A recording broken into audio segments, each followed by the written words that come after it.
Hello friends, welcome to our channel.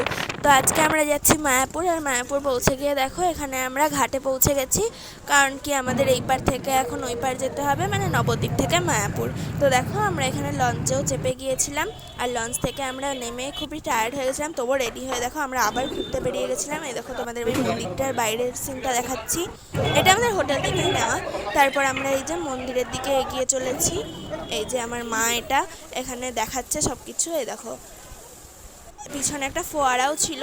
এখানে দেখো মন্দিরটা কি সুন্দর না দেখতে, এই চারপাশের ফোয়ারা, তারপর গাছপালা সব কিছু কি সুন্দর লাগছে দেখতে।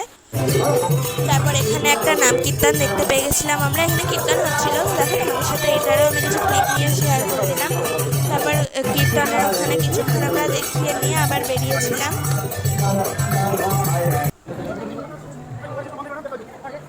এই যে আমরা আবার বেরিয়ে গিয়েছি এখান থেকে। তারপর আমরা এখানে মন্দিরে ঢুকবো বলে এখানে এক জায়গায় জুতো জমা দিতে হয়, এক জায়গায় ফোন জমা দিতে হয়, সব কিছু জমা করে দিয়ে তারপর আমরা যাচ্ছিলাম ওইদিকে।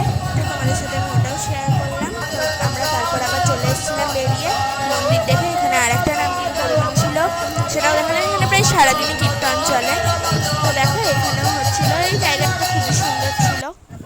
তারপর আমরা বেরিয়ে গিয়ে এখানে অনেক বসার জায়গাও ছিল, এখানে গাছের নিচে বসার জায়গা, তারপর আরও অনেক কিছু ছিল। তারপর আমাদের খুব খিদে পেয়ে গেছিলো, একটা লাড্ডু খেয়ে নিয়েছিলাম। তারপর আমরা ওখান থেকে আবার হাঁটা শুরু করে দিয়েছিলাম।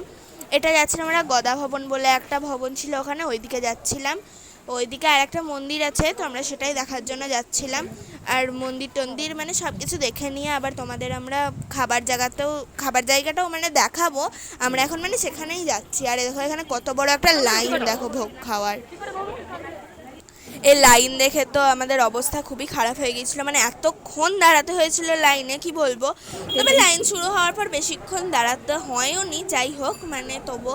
আর সামনে দেখো এখানে আরও কতটা লাইন আমাদের সামনেও। আর এখানে কুপন দিচ্ছিলো, আর কুপনগুলো জমাও নিয়ে নিচ্ছিলো। এই দেখো এখানে আমি কুপন জমাও দিয়ে দিলাম। এবার আমরা ভিতরে যাব।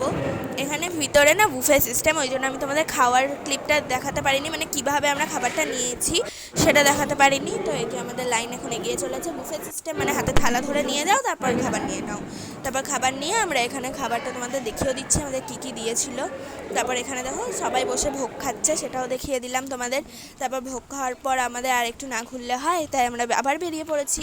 তারপর বেরিয়ে আমরা এখানে একটা গিফট শপ দেখতে পেয়ে গেলাম। এখানে আরও অনেকগুলো দোকান ছিল। এ দেখো কত ভ্যারাইটিস রকমের দোকান। এখানে আমাদের গোপুসোনার জামারও দোকান আছে।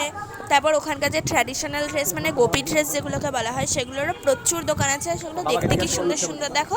এখানে নানা রকম হাতে তৈরি ব্যাগ ট্যাগ, আসলে সামনে নদীয়া তো সামনে অনেক কিছু, এখানে হাতে বোনা অনেক কিছুই হয়, তো সেইগুলোরই সব দোকানপাট দেখো কত সুন্দর দেখতে না।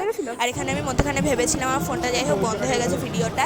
তো তারপর আমি আবার এখান দিয়ে আবার চলতে শুরু করেছি। এখানে ফোয়ারাটা এখন লাইট দিয়েছে, কি সুন্দর লাগছে। আমরা আবার আর একটা মন্দির দেখতে যাব, তো মন্দিরটা দেখতে যাব বলে আমরা আবার যাচ্ছিলাম ওইদিকে জমা দিতে। তো আজকের পর্যন্ত এই পর্যন্ত ভিডিওটা। তো আজকের জন্য